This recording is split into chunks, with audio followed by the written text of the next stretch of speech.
Assalamualaikum and hi, I am Nuraini binti Sharif. I am from BA 1114B. Today I would like to present my individual assignment, Components of Transportation, which is air transportation. First of all, the definition of transportation is air transportation is a move of passengers and freight via aircraft. Air travel is a critical component for achieving economic growth and development through fosters integration into the global economy and provides crucial linkage. It is also plays a vital role in the global transportation system by enabling fast, long-distance travel and delivery of goods, high value and perishable. Air transportation is typically used to move time-sensitive, precious or perishable freight over large distance. Air travel has had a profound impact on society at all levels, from the local to global. Aviation has made commercial and social activity faster. Alright, now we move to the characteristic of air transportation. What is the characteristic of air transportation? First of all, is high speed. It is the fastest mode of transportation, reducing transit time significantly. Second, is a long distance capability. It is ideal for intercontinental and international transportation. Third, it is high operating cost. It includes cost for fuel, aircraft maintenance, airport fees, and skilled labor. Next is specialized infrastructure. It requires airports, cargo terminals, runways, and traffic control. And last but not least is environmental impact. It is higher greenhouse gas emissions compared to other transport modes per unit of cargo. So now, we would like to look at for the advantages of air transportation. First of all, is extremely fast delivery time. It is the fastest mode of transport, making it ideal for time-sensitive deliveries such as express courier service like Post Laju, JNT, and DHL. Second, air transport also can minimal cargo handling in transit. Unlike sea or rail transport, air cargo usually involve direct origin to destination shipping with fewer loading and unloading stops. Next is air transport also can accessibility to remote or landlocked regions. Aircraft can reach destinations with limited or no access to roads, railways, or seaports. Last but not least, air transport also can give the advantages, which is no physical limits. Air transport can operate almost anywhere around the world because the sky has no physical boundaries compared to the land or sea. As we know, if we have good impact, we also have bad impact. So, the disadvantages of air transportation is high transportation costs. Air transport is significantly more expensive compared to sea, rail, or road due to high fuel costs, airport fees, and maintenance expenses. Second is limited space and weight capacity. Aircraft have restricted cargo holds, which is limit the volume and weight of shipments. Next is weather sensitivity and flight disruption. Aircraft operations are suitable to weather conditions such as heavy rain, fog, thunderstorm, haze, or crosswinds, which can cause delays, diversions, or cancellations. Last but not least, the disadvantages of air transportation is limited capacity. Aircraft cannot carry large or heavy cargo, like ships do, such as oil, machinery, and heavy equipment, because planes have weight limits. Next, I would like to present about the policies. In Malaysia, air transportation is governed by various national policies, regulatory frameworks, and agencies to ensure safety, efficiency, competitiveness, and sustainability in the aviation sector.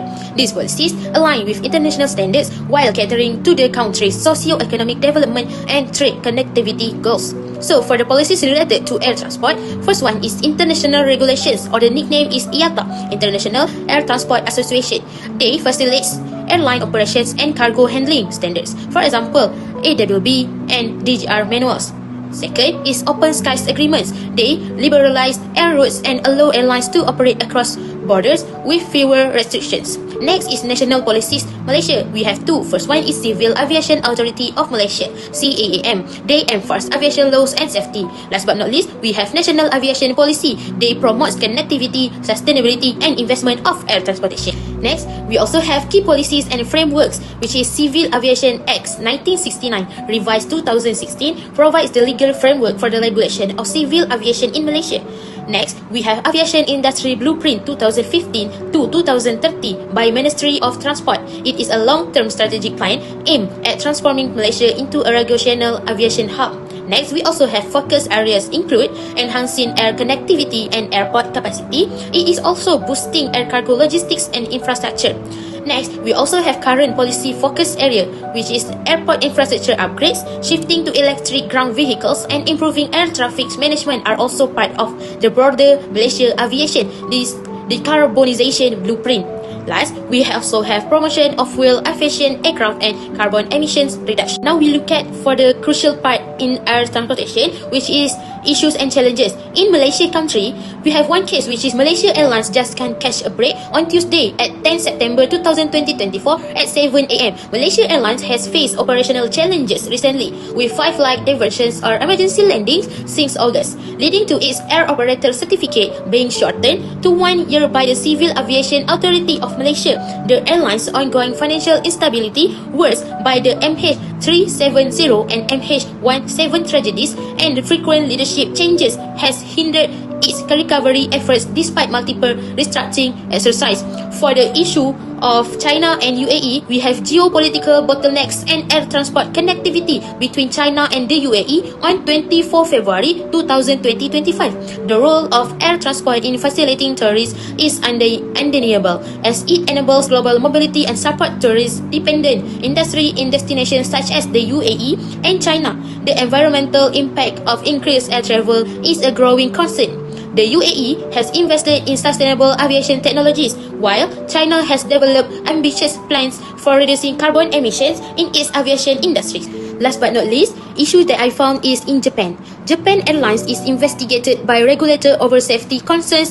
On May 28, 2024, the Japanese Civil Aviation Bureau has issued a warning to Japan Airlines or JAL over safety concerns after a series of collisions and close calls involving planes in its field. The incident found that the Coast Guard plane appeared to have moved on the runway against air traffic control instructions after the JAL plane was cleared to land. The crew of the Japanese airline was praised for facilitating the evacuation of all 379 people on the A350 before it was engulfed in flames. True, 2 pets did die in the cargo hold. Now we'll need to look at for the infrastructure and networks. First of all, airports and runways. Airports provide the starting points for flight. For MH370, the flights departed from Kuala Lumpur International Airport, KLIA. They manage communication during initial flight phase. Next, we need to have air traffic control ATC. It is control departure routes and detect abnormal situations. Last communication happened while MH370 was still under Malaysia ATC responsibility. ATC monitors every aircraft and ensures minimum safe distance so airplanes do not collide. Next is international airspace coordination and handover protocols. It means ensures continuous monitoring and handover between countries. For the case MH370 was to be handed over from Malaysian ATC to the next ATC, but after radar and transponder loss and no communications, handover was failed. Lastly, we have search and rescue, SAR. It is for emergency or disappearance. After MH370 lost contact, multiple search and rescue agencies were mobilized, but the limitations of radar data, poor coverage over ocean satellite data complicated search efforts. After we understand and know what is air transportation is, I have decided to do one case study, and my case is Malaysia Airlines flight MH370 that vanished on March 8, 2014 en route from Kuala Lumpur to Beijing with 239 people. Overview of the case study. MH370 is one of the greatest aviation mysteries all of time. Malaysian Airlines flight MH370 was operated by a Boeing 777 aircraft with the registration 9MMRO. The aircraft departed Kuala Lumpur International Airport, Malaysia on 8 March 2014, just after midnight at 12:41 local time, and was scheduled to arrive in Beijing Capital International Airport, China at 6:30 local time. MH370 never arrived. MH370 was diverted to the Indian Ocean and crashes after 7 hours 46 minutes, around 11 minutes after running out of fuel. There were 2,027 passengers and 12 crew on board from 14 different nations, including 153 passengers from China and 38 passengers and 12 crew from Malaysia. Around 10 million commercial passengers fly every day, and the safety of the airline industry relies on finding the causes of this and every other aircraft accident. This case study also explores how MAS has implemented its ERP during the crucial weeks following flight MH370 incident discovery. It is argued that MAS was not well prepared with an effective ERP enhanced to be initiated and adopted upon the incident discovery. This research also is a descriptive type of a single case study in which there was only one incident examined, that is MAS flight MH370 disappearance. Who is the stakeholders that responsibility about this case? First of all is government agency, Civil Aviation Authority of Malaysia, CAAM, regulatory body overseeing safety, licensing and air traffic control. Next is Ministry of Transport, MOT, sets national transport policies, approve aviation frameworks and coordinates between stakeholders. Third is Malaysia Aviation Commission, MAVCOM, an independent economic and consumer regulatory body for aviation service. For transport operators, Malaysia Airports Holdings Berhad, MAHB, operator and manager of most airports in Malaysia, including KLIA and regional airports. They also plays a role in airport infrastructure development and cargo hub operations. Next, we have Malaysia Airlines provides international flights, ensures safety and maintenance of their air transport. And for environmental groups and community groups, we have United States Federal Aviation Administration, FAAS, International Aviation Safety Assessment Program, IASA, for its compliance with International Civil Aviation Organization, ICAO, Aviation Safety Standards, MIDF 2014, Flight MH370 Incident Response Team, IRT, led by Civil Aviation Authority of Malaysia Chairman CAAM, which is Datuk Seri Azharuddin Abdul Rahman, Malaysian Industrial Development Finance Berhad, MIDF, a Malaysian financial service provider in 2014, pointed out that both MAS and government did not have the capacity and experience in dealing with a high-scale airline disaster such as Flight MH370 incident, particularly during the occurrence. The last slide of my presentation is recommendation. After we seeing about the issue, challenges and the cases that I already studied, I would like to give a recommendation about air transportation in Malaysia. First of all, they need to have global satellite tracking. They need to use satellite system to track aircraft everywhere, not only within radar range. For example, Malaysia Airlines started using satellite tracking so the airline can monitor planes even over the ocean.